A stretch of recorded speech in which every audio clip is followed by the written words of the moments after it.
The beauty of sim racing is the ability to try things that would have been less feasible or too dangerous to attempt. Put 60s F1 cars on one of the fastest ovals in North America? Sure, why not? And that's exactly what we're in store for as we get ready to watch round 6 of the Lotus 49 Grand Prix Legend Series. You'll see it all live here on the Global Sim Racing channel. Hi, I'm Joe Peak, and with me in the booth is Jeremy Scott. Behind the scenes is our director, Christian Deploy, and he's using cameras provided by Dougie Beard. Michigan International Speedway has built a reputation as being fast and fearsome. Let's get a closer look at it with our track guy. Welcome to the Michigan International Speedway. This 2-mile D-shaped oval located in the beautiful Irish hills of southern Michigan, sitting about an hour and a half's drive to the southwest of Detroit along I-94, right in the backyard of Chevrolet and Ford. When you're that close to Detroit Power, your speedway better live up to the hype. 18-degree banked corners with a 12-degree banked front stretch allow for maximum power and lots of action. The higher downforce Indy cars were able to put on spectacular shows of driver bravery and talent. In recent years, it's played host to mostly the tin top cars, as the NASCAR Cup, Xfinity, Gander Truck, and even ARCA Series have all hosted events here in the last decade. Michigan is a wide, sweeping oval, but it isn't harmless.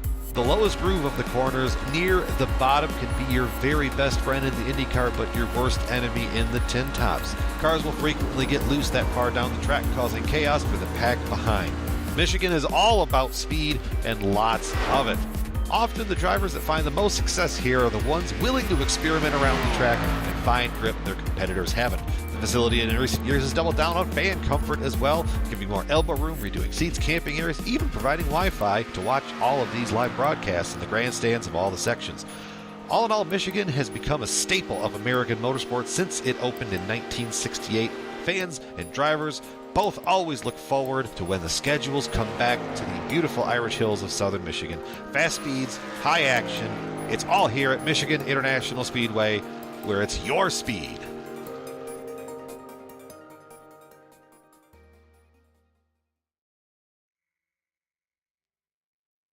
Well, at 2 miles in length, Jeremy, this is definitely among the bigger ovals, and it's quite the choice for this field to take this car to. You know, it really is, Joe, and it's a fan favorite for open wheel fans all across the world. You know, you hear talk all year after year, let's bring Michigan back to the real world IndyCar series, but this is going to be interesting to see what the Lotus 49 can do. Extremely low downforce. We're talking no wings whatsoever on these cars, and it's going to make for what I think is going to be some interesting pack racing because you're going to have to keep up with the field. Absolutely. Now, as you can see, there is your info there on screen at 18 degrees and 3.5 kilometers for our friends over on the metric side. But let's take a look at the championship as well, with us getting almost halfway into this. Will mark the halfway point after this race is over, and it's Jorge Nieva, who is currently on the top at 214 points, only 10 between himself and Nicola Kaki. Now, Andres Valenteus will have drop weeks helping him later on, so it says 34 points behind, but he has been winning every single time he shows up, and he's here today. Verbruggen in a bit of a close fight with him along with Seb Tixier, but Seb's having a bit of an up and down season himself, and he missed Sandown, in round 4. Toga Asada can maybe get things turned around here today, since he usually is very good on the ovals. But we also have an amateur championship in the F2 standings, and those are drivers who are below 2,500 I rating. Jan Steffen is currently leading that by the smallest of margins at 2 points between himself and Jourdain. Mats Linden trailing in behind them. But then look at the battle for fourth. Banerjee, Tuba, and Harnvey all separated by only 5 points between them. That could easily swap around today. Not sure how many we'll see, because we actually did have a split. And as usual, we have the Nations Cup in this series, and Spain is leading that right now over Italy and the UK. From there, it really tightens up. We always talk about that fight between the UK and the US in this series, and they've jumped up to third and fourth after the last round, but still remain only a single point apart. So it is certainly going to be quite the battle up at the top of the field for the Nations Cup. Real quickly, since we have a bit of a shortened qualifying session today, let's go over the race details of what we're in store for. A lot more laps than we're used to at 51, since they go by a lot shorter. And it is open setups as always. Drivers are pretty free with that if you're not used to this series, with it being such a small community. So they tend to share those setups, even though here on the oval side, they're usually a little bit more closely guarded. No spare car if you run into trouble, which is easy to do at a track this fast. Drive-through penalty at 17 incidents, DQ at 25.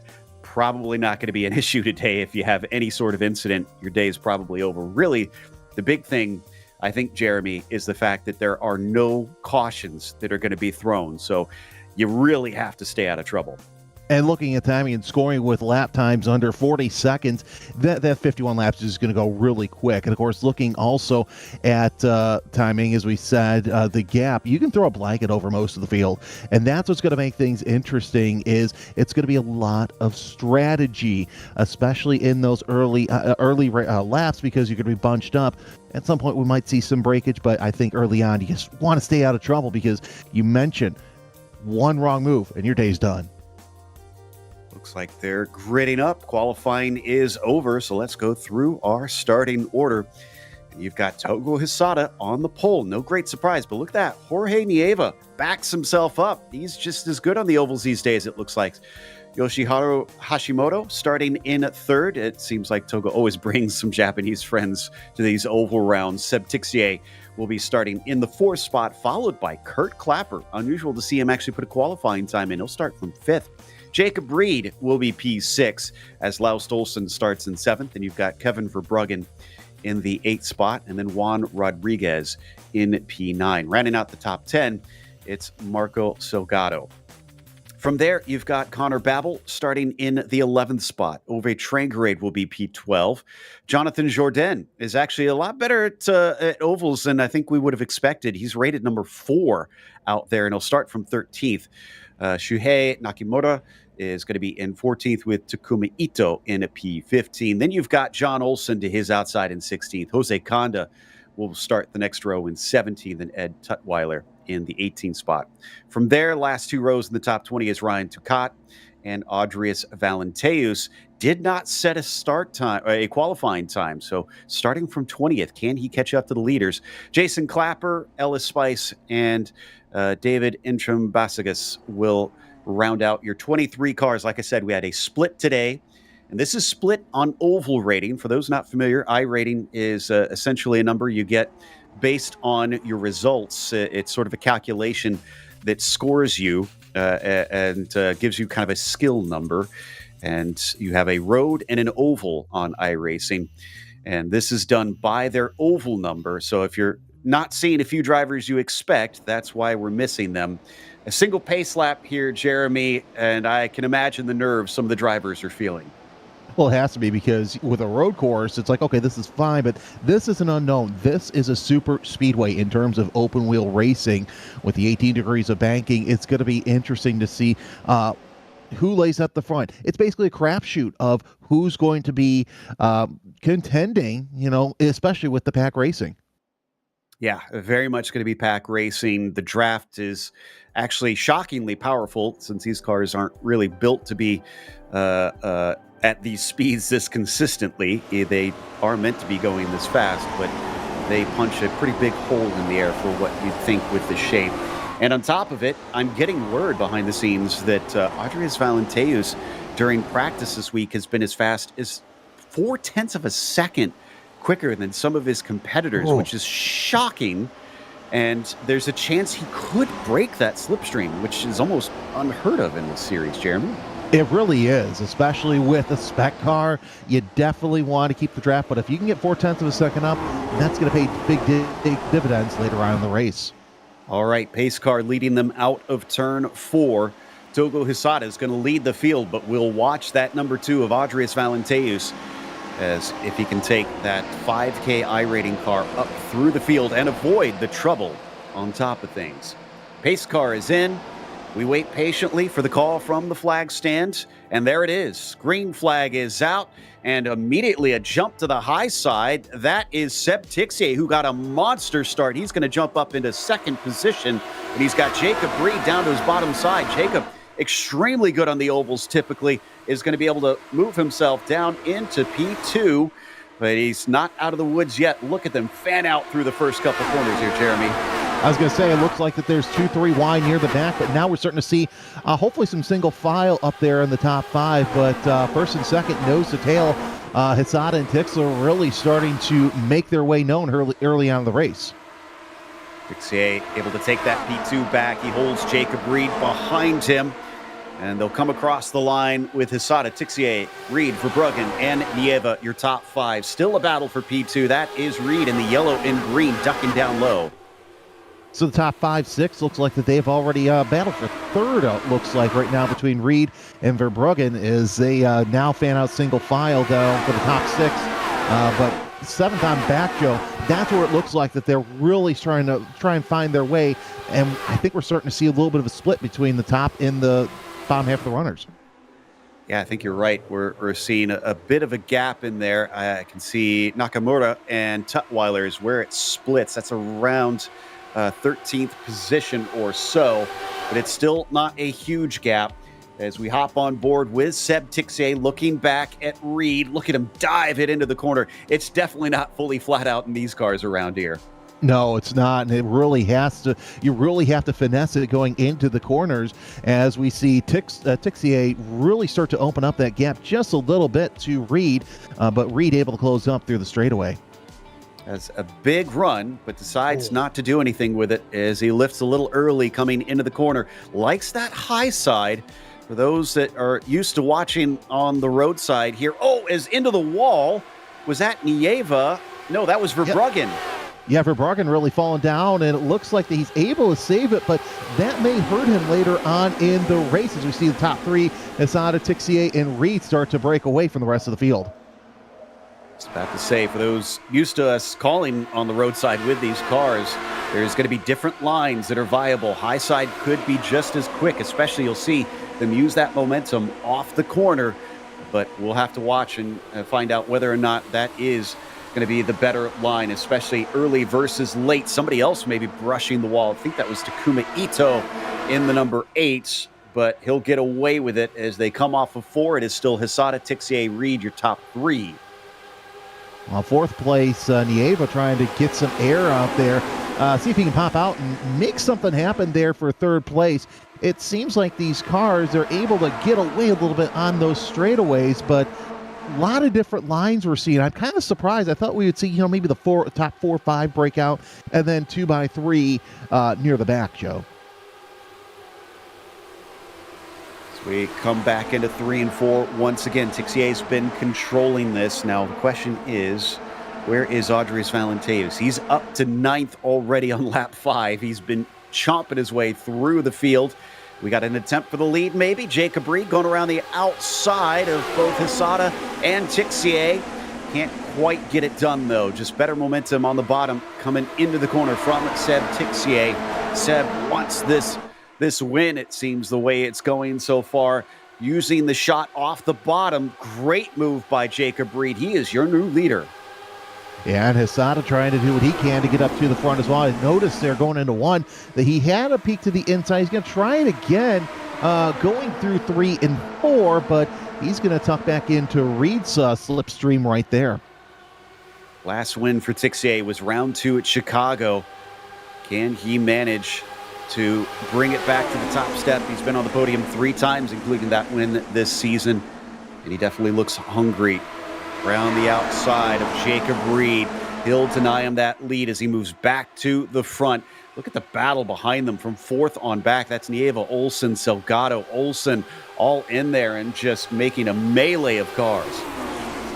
Yeah, as we see the one of Reed going to the outside, trying and see if he can move that high line just a little bit better. Driver's not testing that line up against the wall. I guess you can call it the Kyle Larson line through the turns, but single file for 4th on back. Look at that, 3 wide. That is for, I believe, 6th, 7th, and 8th. It is indeed. And going down into the corner in the middle of it is Laust Olsen. He's kind of been known for having bad luck, but we haven't seen him for some time. He was in a motorcycle accident. He's been actually out on recovery. Glad to see him back. This is his first time returning since his injury, and it looks like he has not lost an inch of speed because he's running in the top 10.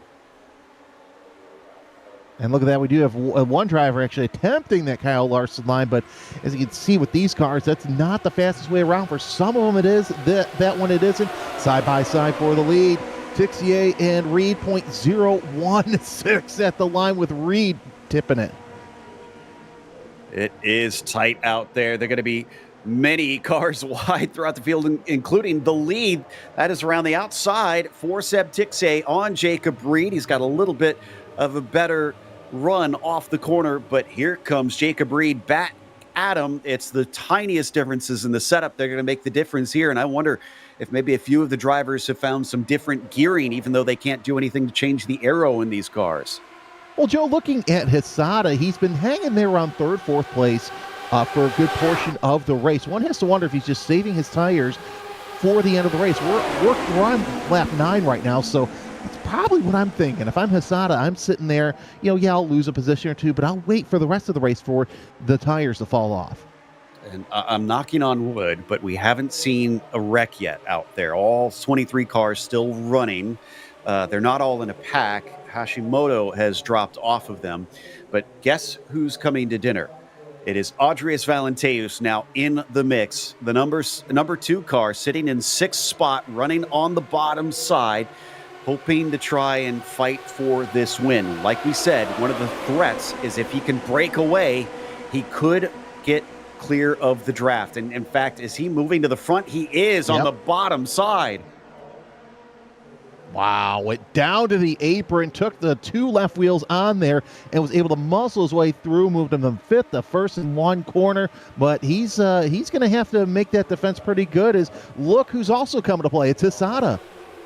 What a run from Togo, and he'll now move to the front. We're seeing massive moves here at this stage. We still have a lot of laps left to go. I would expect this sort of stuff when we get towards the end, but we're going to go 3 wide, 4 wide for the lead almost for a brief moment.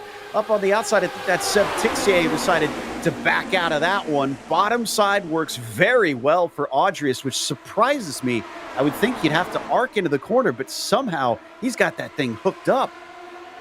Yeah, this is where you want to be right now, is near the front, because a lot of the stuff that happens, it's going to happen in the middle near the back, because that's where everybody's dancing 3-4 wide.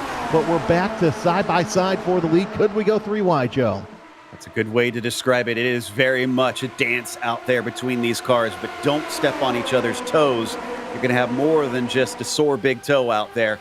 And coming into the first corner, it is going to be Jacob Reed this time leading. Valenteus, now he hops up to the high side. What's the difference going to look like? I love this. This is Seb Tixier's onboard cam. We're missing Joey Atterbury as he's calling Petit Le Mans over on iRacing's official channel, so he's joined us in spirit.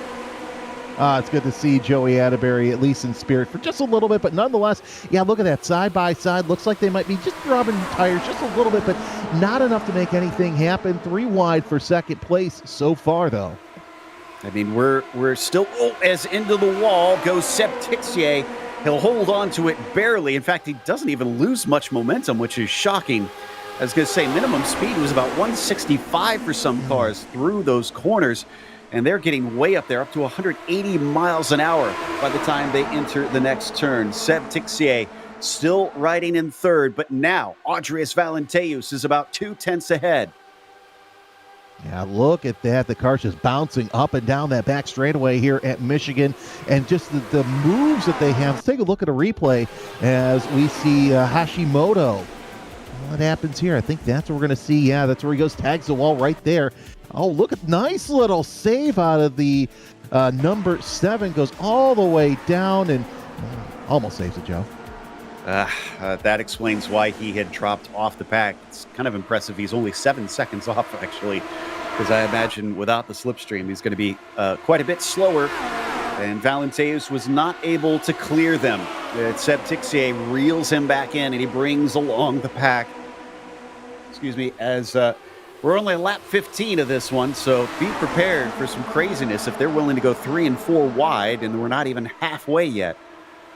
Yeah, it's going to be interesting to see if Hashimoto can catch up to the field. He's running the same times as the middle of the pack right now, but yes, so far, side by side from second on back, Joe. This is setting up already to be an interesting middle portion of the race because it's thinking man's racing.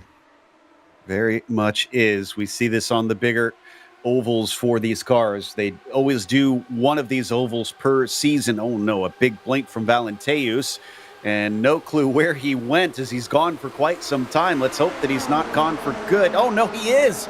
I'm already getting a message in the sim. He has dropped due to packet loss. Valenteus unceremoniously is out of this race. What a tragic way to end the race because he was doing so well with a good lead, and now we're back to side-by-side action from the front, but I gotta hate it for Valenteus. And the driver who's probably least upset about this is Jorge Nieva, who's leading this championship. He's been fighting for his first title for years now, and we got a big moment there, Jeremy.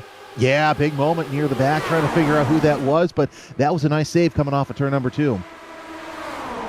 Thankfully, still have 22 cars out there, just lacking Valenteus after his disconnect. But I was going to say, a number of second and third places in the championship for Jorge Nieva. And the last thing he needs is Valenteus stealing more points. He was last season's champion and beat him to the title. Coming up around the outside, also watch out for the yellow and blue of Laust Olsen there. He's gotten himself back in the mix and has got a good run on the high side. Yeah, we're still 2-3 wide near the back of the pack, but Tixier trying to really get that front 2-3 away from the rest of the pack. They're getting a little tighter near the back. We saw early on how the pack was more near the back. Well, now they're up near the front as we see, looks like Asada trying to make a move to the high side. Almost a bump draft there from Laust, getting up to the back of Jacob Reed. I don't think you want to do that. Oh, and we have an incident up into the wall, trying to make out who that is. Looks like Jonathan Jourdain, and now a few other drivers get collected in it. That is going to be Salgado Rodriguez, and another that unfortunately I've lost since then. But man, we knew it was going to boil over at some point. Sad to see a few major players collected in it. Yeah, and you saw that near the back of backs. Hopefully we'll get a replay on that to see exactly how that started. But it's inevitable with pack racing. You know, you're going to get somebody who's just going to go just a little too close to try and get that advantage. And unfortunately, they're going to touch wheels, and we saw the end result. Yeah, so I think it was John Olsen was the other one.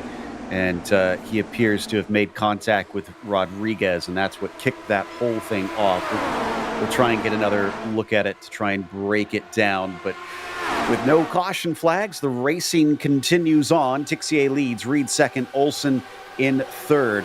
Thought I saw a blink from Takuma Ito. I was going to say, yeah, briefly. I think it's Ito falling off, but back on timing, so he's back up to fifth. Drivers from literally all around the world competing in this series. Let's get another look at what erupted. And cars just getting close down the front stretch. Yeah, 4 wide just was not going to work. And cars literally being launched into the air because the speeds and the lack of downforce means that there's nothing to keep you glued to the earth. Yeah, so looks like the involved in that was Rodriguez, Salgado, Jourdain, and Olsen. They are out of the race. Tixier, though, with a lead, but I'd say a big lead for Speedway standards. Yeah, and it's 18 cars still running at this phase. Tixier still pulling along Reed, Hisada, and Olsen. Now Hisada gets to the bottom side as they come down into turn 1 once again. Togo's built his reputation on these ovals, if anything. His first win in the Lotus 49s came at Indianapolis when they raced on the oval there. Can he bring himself to his first win of the season with Michgan Speedway, as Jacob Reed is going to come up to his outside? Big run behind them from the likes of Jorge Nieva. Is he now making his move? Well, now's the time where you start to think, where do you want to be coming to the line? Do you want to be at second place? Do you want to be in the lead? Yes, we're at lap 22, but that's not the point. You still want to start thinking about those moves, so we see a replay. And it looks like it's that big incident we had just a couple of laps ago. So Jordan... it looks like somebody came down on Jordan. It looks like he almost made it through, if anything. He saw the wreck happening. He was trying to avoid it, but these cars don't slow easily, and he couldn't avoid all that was unfolding, couldn't predict what was going to happen in front of him, unfortunately. Now we truly have a split as it goes down to Turcotte. It looks like the last one in the main pack at 11th. From there, it breaks up. So we have a true separation in the field. Look at the suspension. Now, we talked about that earlier. Now, remember, back when the 49 was running, you saw a lot of movement in the suspension. That doesn't necessarily mean that the track is bumpy. For an oval, Michigan, yeah, it's a little rough, but it's not as bumpy as you would see on like a street course where you do see that suspension move. But look at the back, even the back, Joe, that's moving. That's just a feature of the car. Exactly. They're meant to be very pliable over these bumps because, like you said, back in the day, they didn't have silky smooth racetracks generally for these cars. And you talk about bumpy, your home track, they ran at the Chicago street course a little bit earlier on. That's one that's bumpy. It really is, especially for a street car, because I drive on that every day. So it always amazes me how those drivers don't have chiropractic adjustments after the race. For sure. And they've got Ove Trangaré getting into it. He tends to be a feisty guy out here. He loves to battle. He's actually slowed sometimes when he gets too much of a lead because he'd rather have a fight with his rivals. And he is in this battle now. So it could be a lot of fun if we keep our eyes peeled for what I believe is the red and blue car that he's in today. No, excuse me. He's in his traditional orange machine with the Roadrunner on the side, it looks like. So, we got a car to the outside scraping the wall. Trying to make out who that was. Looks like Takuma Ito, I think. Well, they were trying to go four wide as well near the back. So they're getting racy. They've got that split. They've got what they wanted. Now let's see if they can open that split up just a little bit, hoping that the back portion of the program doesn't join them. I love this because I think the back part is trying to join them. I just saw a message from Ellis Spice in the sim. He said, head down, eyes forward. So he's trying to get this group to work together to catch up to them. Yeah, that's what you need to do as we see the battle for the lead. Here's Jacob Reed's in car. Oh, look at that. Tixier to the inside. He's going to try for the lead from third. And that shiny chrome striped machine, the 17, does his best to try and hold on to the top spot. Remember, this is based on their oval rating. So, yes, Seb tends to be one of the higher I-rated drivers on the road, but not as experienced. In fact, I think he's the only D-class driver on oval licenses here on iRacing. They have licenses that go from D on up to A, and then if you're really good, you can get that Black Stripe Pro license. They have none of those guys here, but that doesn't mean you're not seeing some skill. Yeah, a lot of skill here because that's what it takes to run in the draft. You got to know who's around you. You got to trust your dance partner because you don't want to end up like we saw just a couple of laps ago in 1 and 2. Well, and you talk about that. We have mostly road racers here, at least more experienced road racers out here. So, Jeremy, I mean, for our viewers, what is the difference between racing on an oval and racing on the road? Well, everyone says road racing takes finesse. It does, but for oval racing, it takes a different kind of finesse because you're running at higher speeds, and the chances of possibly losing it are greater. If you watch the backstretch camera when these drivers come off at turn 2, you see some of them kick out. Yes, that's exactly how these cars are supposed to be driven, but at the same time, you can drive them on the ragged edge and still save it on a road course. With the speeds we're seeing here, Joe, you drive it on the ragged edge and you lose it, well, you could just lose it and end your race. Exactly. There's no paved runoff or tire barriers to the outside to help bounce the car off. It is all just safer barrier, which, though it was designed to try and make it a little safer, as the name implies, it's not going to save the car as they once again go 3 wide down into turn 1. And so far, everybody has been playing nice. They've been giving space They've been trying to respect that there are many drivers doing many things at once out there, but you can't always predict what your rivals are going to do. And I'm starting to see some big runs that are just getting blocked here on the backstretch. Drivers who have nowhere to go and have to hit the brakes. Yeah, about 20 laps to go. Now we're starting to see drivers think about their moves for near the end of the race. We'll look at the engine cam of Jacob Reed and look at that hornet's nest right behind him. And they're zigging where others are zagging and trying to see if they can make their way to the front. This time, thankfully, mostly too wide down into turn one. Reed around the outside is going to pull away slightly. Hisada on the bottom. Laust Olsen starts to come back. I wish our stats had been updated. They haven't been updated for some time. I can't remember the last time we saw Laust Olsen come away with a victory, if he's ever had one here in the Grand Prix Legends Series. He'll want that one, as it looks like Togo Sada is going to try and get to the front now with the lowest line. And to his bottom side, Seb Tixier cuts back across, but he doesn't have the speed. I think Takuma slapped the wall coming off of turn number 4. And one thing also I want to mention, you see how narrow some of the ovals are. This is one of the wider ovals, so this is where we can do a lot of the great pack racing without worrying about having to touch too much. Holy cow, we're getting information from the Peanut Gallery out on YouTube that Takuma Ito is running with a PS4 pad. I can't express to you how difficult it is to race a sim with a gamepad, but to do it on an oval especially, because it requires tiny little motions as we got a car spinning, and that is Takuma Ito. He's lost it, and he's actually going to hit the attenuator. His day is absolutely over. Kurt Clapper got collected in it, but I think he's going to miraculously avoid any major hit. And there was someone else who was involved who looks like they had a little bit of a right rear failure, but that was fixed quickly. Nonetheless, we're back underway. Reed, Togo, and Tixier, your top 3. But yeah, now we're going to start to see moves out of desperation, because some of these drivers, they want to get to the front and they want to get there quick. Appropriately, Kurt Clapper wound up behind Jason Clapper, so they can possibly work together to see if they can get back up there, but they're a long ways behind, unfortunately. So 2 more down, and with fewer and fewer monkeys jumping on the bed, who is going to be the last one? As it is Hisada who will lead this lap, but I don't think for long. Nieva's got the run on the bottom side. Yeah, Nieva right now up to second place so far. Would not be surprising. There is the lead for Nieva, but will he keep it at the line? It's just a matter of finding your favorite chair, and where will you be when the music stops? We're at lap 34, so plenty of time to figure out where you want to be. Behind the scenes, Mick Claridge is blaming me for the commentator's curse. I blame one of our producers, Daniel Costello, for sending me that information. It's not my fault that I happened to bring him up at that time. Meanwhile, Ove Trangere down here in 7th, trying some different things. He's going to go for that bottom line. I am kind of surprised that bottom line works as well as it does, but we'll talk about that in a second. Here's Kurt Clapper in his replay. Car ahead.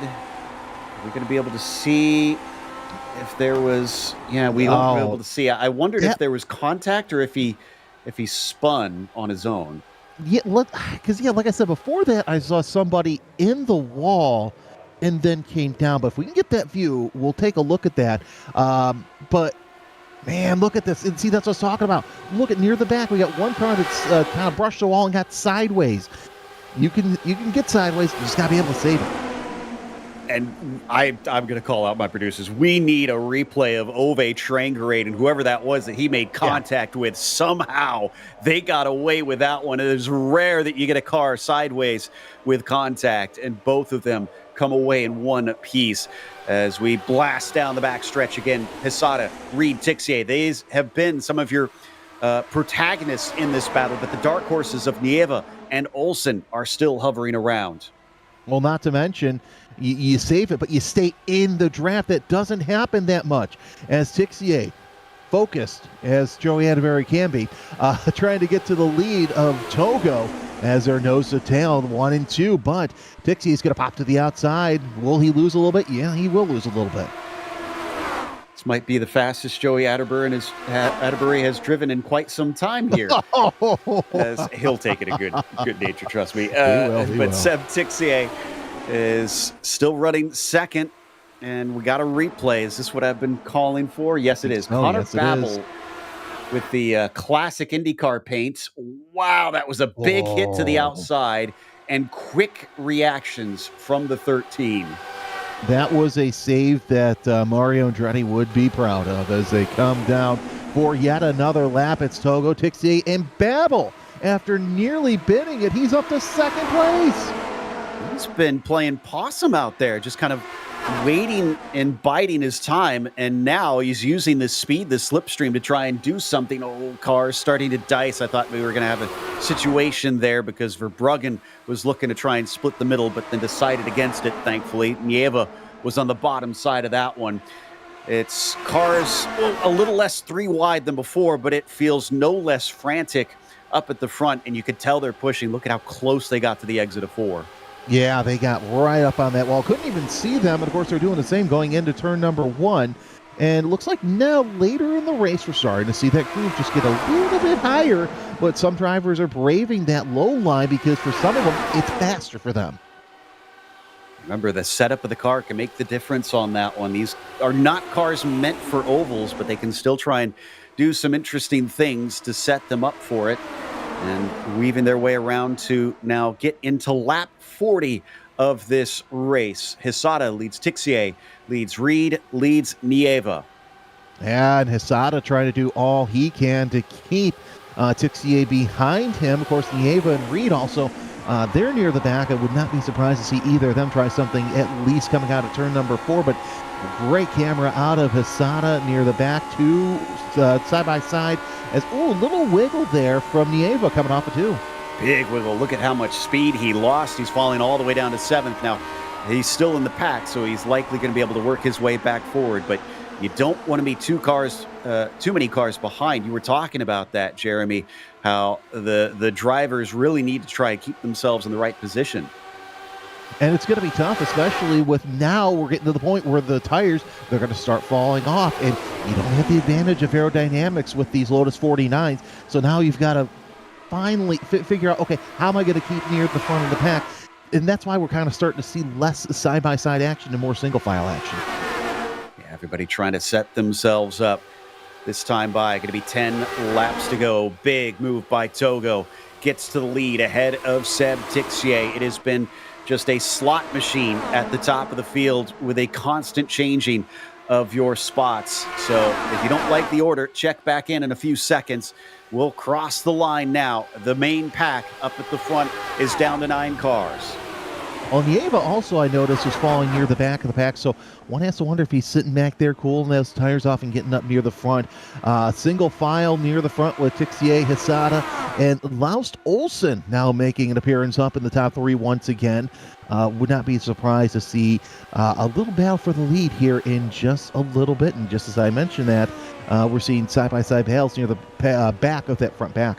I kind of wonder what's going to happen with Kevin Verbruggen with him having a good opportunity to sneak up to the top spot. He's been consistent, but not super fast. He's been getting top 5s, top 10s this season, but this is perhaps one of his best opportunities to try and grab a win and really put himself in the mix. He used to be racing in the F2 championship, but much like we've seen with Jorge Nieva, he has fought his way up into the F1 championship and now has made himself a feature at the sharp end of the points. Another swap to the bottom for Togo Hisada, and he is going to take the lead back once again. Yeah, now we're seeing 3 wide near the back of the pack, but yeah, that move that Tixier made in turn 1 was textbook in terms of drafting as the cars come down to complete yet another lap. So far, so good for that lead pack. They've opened up about a 6-second gap between themselves and looks like 10th place Ellis Spice, I should say. Yeah, so I doubt they're going to be caught from here unless something ridiculous happens at the front, which you never know the way things are going. And I'm starting to notice that Togo really likes the run down the backstretch. That's now something like 3 or 4 laps in a row. We've seen him shoot off of turn 2 and fly up to the lead. Now let's watch to see if he'll lead at the line, because that's going to be the important part. Yeah, so he is able to get up near the front, cut off Tixler's draft right there. Yeah, I mean, here's the thing. You have to set up and get ready to know what you're going to do near the end. Yes, you're showing your cards, but you still need to make sure that you're getting ready there. Looks like Clapper. Got that battle there for 14th between Clapper and Tutwiler. So was not able to hold on to Jason. Wonder if there's some damage on Kurt Clapper's car. It doesn't seem terribly off pace, but yeah. Oh, one in the wall. Got one in the wall. Looks like that is Nieva. So Nieva looks like he's having some handling problems. Another opportunity slipping through the fingers of the number 10. That means we're down to only 8 cars in the top group as the laps tick down. Who is going to be leading when we get to the checkers? Reed will take the top spot. Seb Tixier behind him. Whilst Olsen in there. Ooh, things getting tight. And once again, there's that shot off a turn 2. It is Hisada, the bullet train, coming off of that back straightaway each and every time he gets the opportunity. And Tixier not going to let Reed get around, and he does actually this time because Reed's got a head of steam coming down the front straightaway. Looks like he'll tick off a lead for a lap. That was close on the high side as well for Seb Tixier, nearly clipping the outside wall. He's got to be careful. So what put Nieva up into the outside? Oh, he just took it in too high. Yeah. I was so close to saving it. Too high, too fast, but nonetheless, Nieva able to live another day as he comes down to complete another lap. Right now, he is in ninth place. Yeah, ninth place. So he's still at the tail end of that draft, but nonetheless, I don't think he's going to be able to contend, especially with that kind of damage. Actually, yeah, he's fallen off the draft. But look at this onboard from Jacob Reed as he closes in with his Sada down the straightaway as Tixier 2 is inside. Tixier trying to take the lead here in turn number 1. I love this. They say that, you know, this is very, very much an American thing, all oval racing, but Seb Tixier, a Frenchman living in Singapore, Toga Hisada, Japanese driver, Jacob Reed, he hails from Club UK&I, Kevin Verbruggen from the Benelux Club, and Laust Olsen from Club Scandinavia. That's your top 5 right there. In fact, I'm trying to figure out where our first American even is out here. Might be Connor Babel in 7th. Yes, you're right. He hails from New York. He's the only one, I think, in this group. No, Ryan Turcotte is from New England. Okay. The Northeast represented well out here, but they're going to have to face off against a lot of very quick drivers, and next time by, going to be 2 laps to go. Oh, now we start to get a little busy.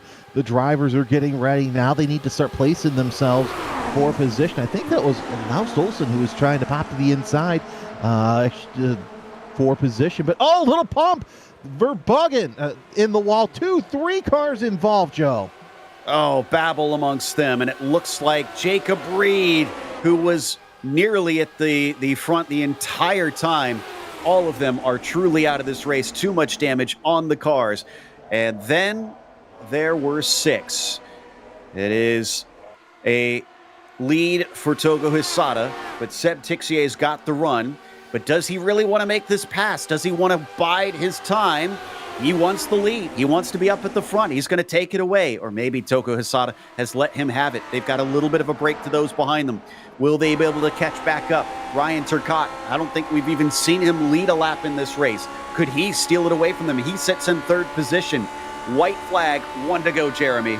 And depending on what happens, that back 4 may be too far away for this lead battle. Of course, as I say that, they all dive to the inside. So the 2-car battle for the lead will quickly turn into a 6-car battle for the lead.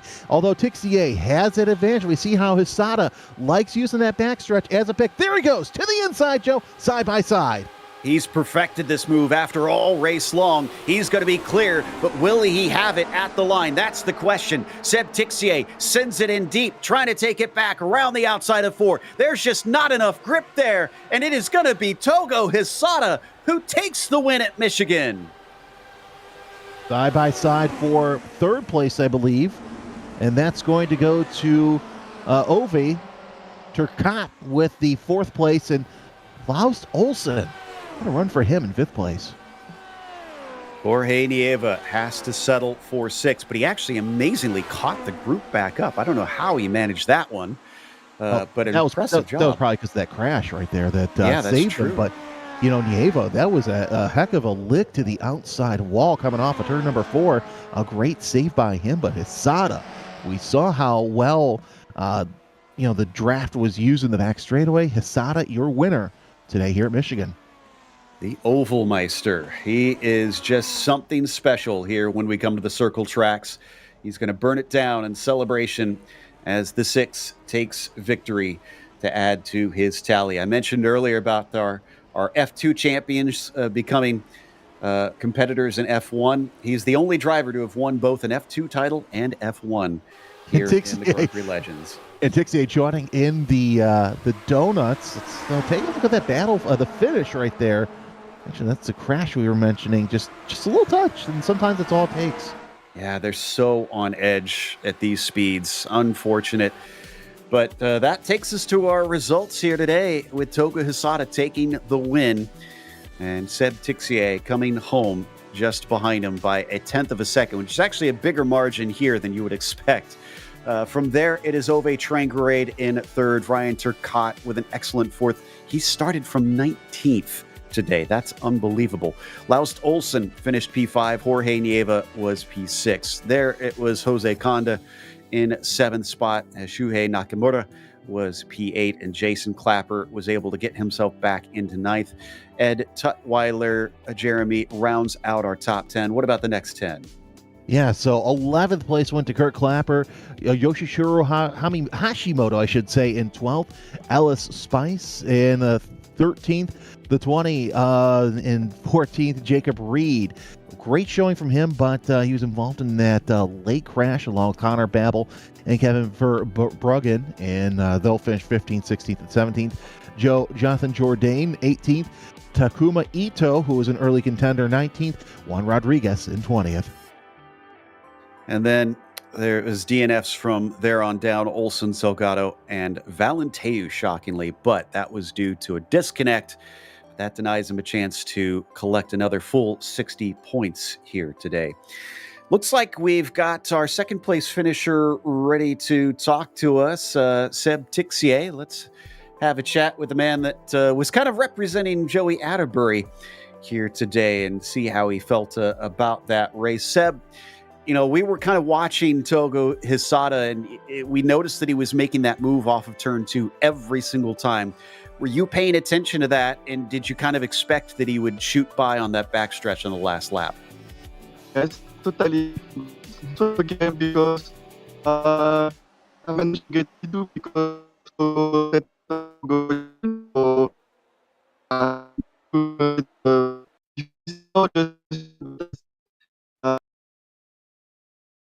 Well, looks like we're having a bit of audio issues there for Sebastian Tixier, so we'll try and get that sorted out. In the meantime, I do believe Jeremy has caught up with Toga Hisada, our victor here today, the university student with an impressive drive.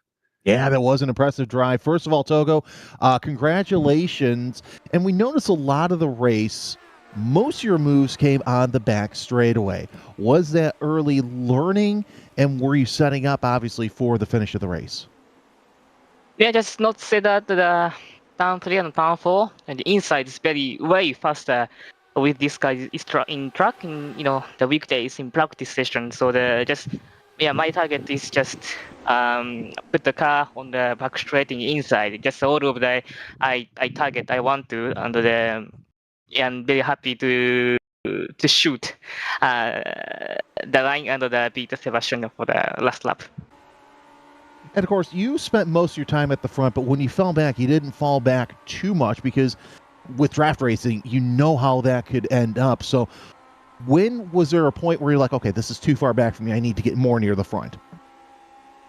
Yeah, just these guys have a very strong slipstream, very strong draft, so they're very easy to very tap in the mid corner or straight or something that are very easy to check up and all the back, so they're very dangerous in the back. So I really want to just risk management and do that. I'm very lucky to save the car from the very last. Yep. And finally, you take to ovals like a duck takes to water. What is it about that combination of this car and ovals for you? It's very enjoyable. Yeah. And the car is super fast, but it's not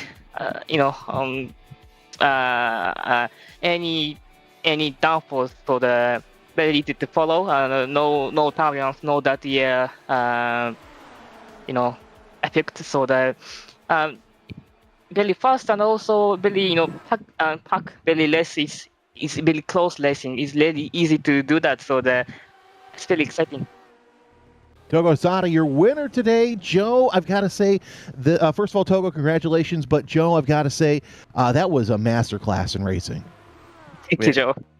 It was fantastic. That was indeed our winner, Togo Hisada. I think up next we're going to be talking to Seb Tixier. It looks like we have gotten those audio issues kind of sorted now. Seb, again, since we didn't catch much of it, what were you saying about Togo and his run there on the backstretch?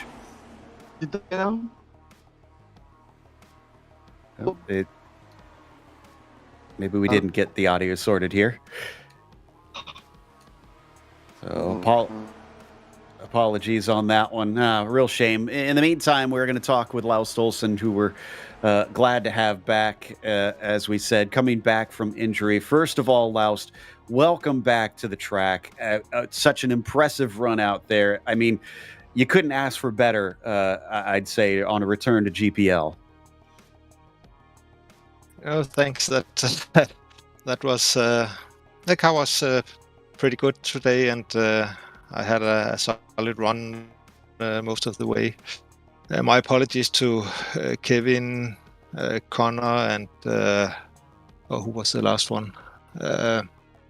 Jacob. I tagged Kevin's rear wheel a few laps from the end, and he spun up into the other two. So, yeah, my mistake and my apologies. But otherwise, it was a quite exciting race. You really lots happening, and you have to be on your toes all the way. You really do. I mean, describe to us what it's like in the cockpit for 51 laps around here, because it was kind of amazing. Everybody going 3 wide and even at times 4 wide. It looked extremely tense from our perspective. It is also from the cockpit view. There's a lot of movement going on, and you never know if there's a lot of battling also. And if somebody have to let go of the gas because they are drifting high or something, you suddenly have these stopping lines where it gets pretty scary. Well, one last thing I want to ask: how are you doing health-wise? Because we understand you're back from injury. Are you back for good now? I hope so. Not 100% healed yet. I still have some pain in my right shoulder, but I'm far enough so that I can drive without adding further pain. So I hope I'll be back for the rest of the season. Oh, we're super excited to have you back. Your presence was missed, and congratulations on a top 5. Yeah, thank you very much. Glad to be back too. Laust Olsen in the number 18 today, getting 5th place, which is going to wrap us up. Of course, with a big thank you, as always, to the Grand Prix Legends community for bringing us back for another season of coverage. Thanks to the team today, Christian, Jeremy, Daniel, and Dougie. Make sure to check out our social media website and our merchandise store. And don't forget to subscribe to our YouTube channel so you don't miss a moment here on GSRC. Next race, also going to be a bit of a draft fest. We're going to Le Mans, and that'll be Saturday, October 26th at 9:30 a.m. Eastern. Be sure to check out our other broadcasts that we have listed here, because up next, we have the IMSA Vintage Series going to the Red Bull Ring, and that will be at 1 p.m. Eastern. Until next time, though, race clean, race hard. We'll see you on the track.